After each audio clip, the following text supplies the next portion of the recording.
بنات الولاد، السلام عليكم. كي دايرين؟ اش اخباركم؟ نتمنى تكونوا بخير وعلى خير وبصحه جيده. نهار جديد وفيديو جديد غادي نبداو كما العاده بالصلاه على نبينا. اللهم صل وسلم وبارك على سيدنا محمد وعلى اله وصحبه اجمعين. البنات الولاد مرحبا بالجميع. اليوم ان شاء الله تحت طلب العديد من البنات، صحاباتي وخواتاتي وعائلتي والناس اللي كيعرفوني، طلبوا مني شي وصفه تكون سهله ويكونوا مكوناتها بساط للهالات السوداء. كلنا كنعرفوا بان الكل كيعاني من هذه الهالات السوداء، اولاد بنات كبار صغار، والسبب ديالهم راه واضح وباين. المهم جيتكم اليوم بواحد الوصفه فريمون كاع المشاكل اللي تحت العين، ماشي غير الهالات، عندكم تجاعيد تحت العين، عندكم هالات، عندكم انتفاخ، ديروا هذه الوصفه غير جربوا، نتوما ما خاسرين والو، حتى مكوناتها في غايه البساطه، ما عندكم كاع باش تحجوا، ما عندكم حتى شي عذر. صافي جربوها ان شاء الله وانتم غتشوفوا. كما كتشوفوا في المكونات، عندي معلقه ديال النشا وعندي القشور ديال الليمون ديال البرتقال، ساهلين ماهلين. انا كما كتشوفوا راني عصرت البرتقال واحتفظت بالقشره ديالو، ها نتوما عاوتاني غسلتها واحتفظت بها، وعندي ميها غير من الروبيني، ها هي درتها هنايا في هذه الكاسرونه هذه. ودابا ان شاء الله ندوزو لطريقه التحضير ديال هذه الوصفه هذه.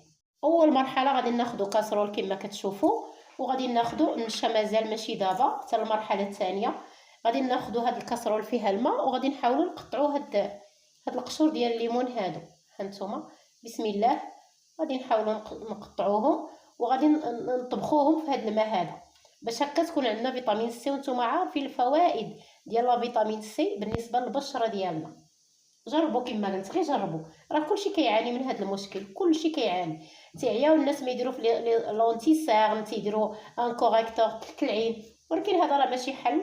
لا ماشي حل، خاصنا تكون عندنا بشره نقيه صافيه بدون مكياج بدون حتى حاجه. وغير جربوا الوصفات الطبيعيه فريمون راها كتعطي نتيجه، واخا هي كيخصها مده، ولكن نصبروا. راه كان جور هكا 20 جور راه كتعطي النتيجه، حتى حاجه ما كتجي دقه وحده. ها نتوما انا خديت هنا قياس واحد ثلاثه ديال الليمونات، غير القشره ديالهم كما كتشوفوا قطعتها على هذا الشكل، وغادي نديرها طلع فيها الغليه ونخليها تطبخ وتعاود حتى كتغير اللون ديالها صافي. وغادي ندوزو ان شاء الله للمرحله الثانيه بعد ما صافي طبخ مزيان، فريمون طبخ مزيان هانتوما حتى نقص ليه كاع الماء ديالو وتغير اللون ديالو.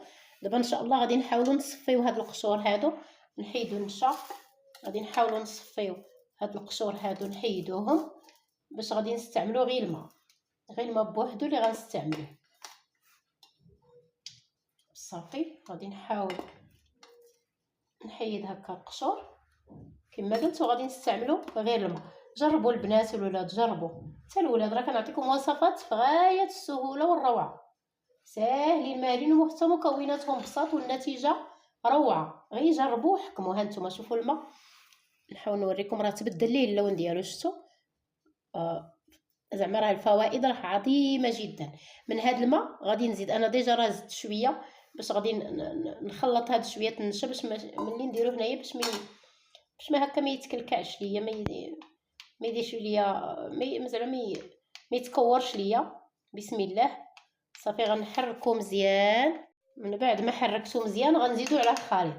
هاد الوصفه البنات المعيكيزات والولاد ما بقى عندكم حتى عذر، هاد الوصفه راه ممكن تبقى حتى غادي تسالي. ديروها في شي قريعه ديال الزاج، ديروها في الثلاجه واستعملوها شاك جور، ما عندكم مناش تخافوا، وردوا عليا الخبر. صافي كنديروها تحت عينينا حتى كتنشف. بسم الله غادي نخويها في هذا الماء هانتوما اللي طبخ فيه، بسم الله صافي. وغادي نخلط. بنات الا جاكم الاولاد النشا قليل حاولوا تزيدوه، المهم على حسب الكميه ديال الماء اللي درتو نتوما. صافي غادي نخلط مزيان هاد حركتها مزيان، غادي نرجعوها فوق النار حتى كترجع لنا كومين كريم. بسم الله غادي نشعل عليها. هانتوما مع التحريك المستمر، نتوما عارفين النشا دغيا كيتكور، فدونك ما نحبسوش يدينا. هانتوما حتى غتولي لينا بحال لا كريم كما قلت. صافي نخليوها تبرد ونستعملوها، نديروها في شي قرعه ديال الزاج ونديروها في الثلاجه، ما غتوقع عليها حتى حاجه. هانتوما راه ممكن تدوم معكم مده طويله ان شاء الله حتى تهناو كاع من هذوك الهالات السوداء.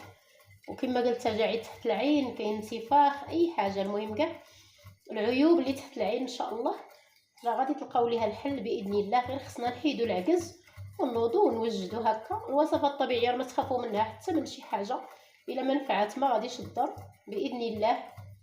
الله يشافي ويعافي الجميع ان شاء الله. صافي كما قلت غادي نستمر بالتحريك حتى غتولي عندي صافي. هانتوما استمريت بالتحريك حتى وجدات عندي، ما نخليوهاش تتعقد بزاف، غير شويه. انا غنوريكم لا تيكستور ديالها كيفاش دايره. ها هي لا تيكستور ديالها من بعد ما بردا، من بعد ما حيدتها من فوق النار، لان نتوما عارفين النشا ولا الطحين ما حدو كيجلس هو كيعقد، فدونك ما نخليوهاش حتى تقساح عاد نحيدوها. هانتوما مجرد ما تولي بحال الكريم صافي كنحيدوها من فوق النار.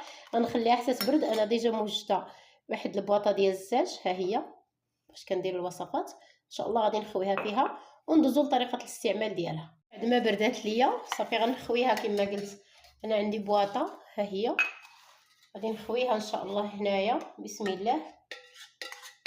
وهانتوما عندكم كريم لانتفاخ العين تحت العين، الهالات السوداء، التجاعيد، ممكن تشريوه باهي الثمن. وحنا هانتوما حضرناه باسهل طريقه وبارخص المكونات واسهل المكونات في الدار.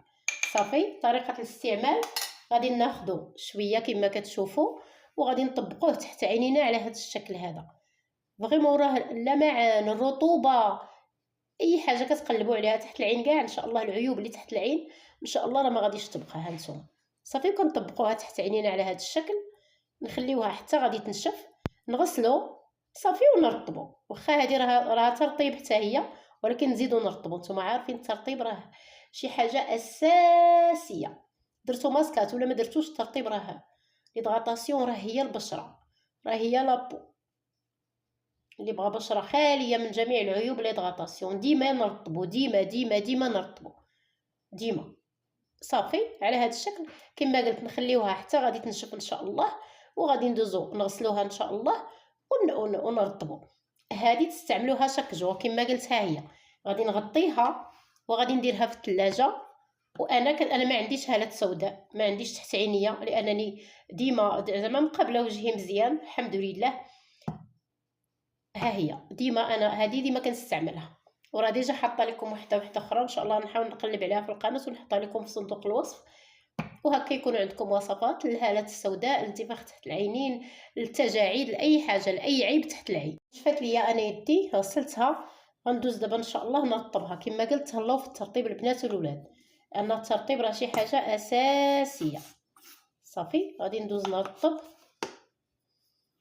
رطبوا وانتم تشوفوا، شوفوا ما شاء الله. شوفوا غادي نحاول نوريكم. شوفوا دابا نحط لكم واحد الوصفه فعاله لليدين. شفتوا البنات والولاد ديال كيفاش كانوا؟ انا كنتهلا في وجهي يديا شي نوبات كنهملهم. نتوما عارفين اللي مقابل الكوزينه راه اش غنقول لكم، راه ما يمكنش والله العظيم واخا تعياو ولكن خصنا نقابلوا راسنا فريمون. كنهملوا يدينا، كنتهلاو في وجهنا وفي عنقنا في شعرنا واليدين مع ديما وسط الماء. نتوما عارفين الجرا ديال الخدمه وهذا وستريس وهذا، ولكن الحمد لله. شوفوا يدي كيفاش رجعات، شفتوا كي كانت. الناس اللي متبعيني راه كانوا فريمون يديا واكلين العصا. دابا ان شاء الله نحط لكم الوصفه اللي ولات معتمده عندي حتى رجعتهم هكا الحمد لله. ايوا صافي كان هذا هو الاقتراح ديال اليوم. هانتوما شفتوا بابسط المكونات، بجوج مكونات، قشور الليمون والنشا اللي متواجد في كل دار، كنحصلوا على كريمه غاليه الثمن وغادي تهنينا ان شاء الله من كاع العيوب اللي تحت العين. اول مره كيشوف القناه ديالي مرحبا والف مرحبا في قناه حليمه علاوي. دخلوا اشتركوا بالقناه الى عجبكم السلام بطبيعه الحال، فعلوا الجرس باش كتوصلوا باي جديد انا حطيته. وحبابي القدام وحتى الناس الجداد اللي كيثقوا فيا ويتزادوا القناه، شكرا لكم على الدعم، على التشجيع، شكرا لكم على المسانده، شكرا لكم على كلامكم الطيب في التعاليق. الله يجازيكم بخير والله يجعله في ميزان حسناتكم. ما تنسونيش من لايك وكومونتير زوين بحالكم، البارطاج الا كان ممكن باش تعم الفائده. في امان الله، الى فيديو قادم ان شاء الله.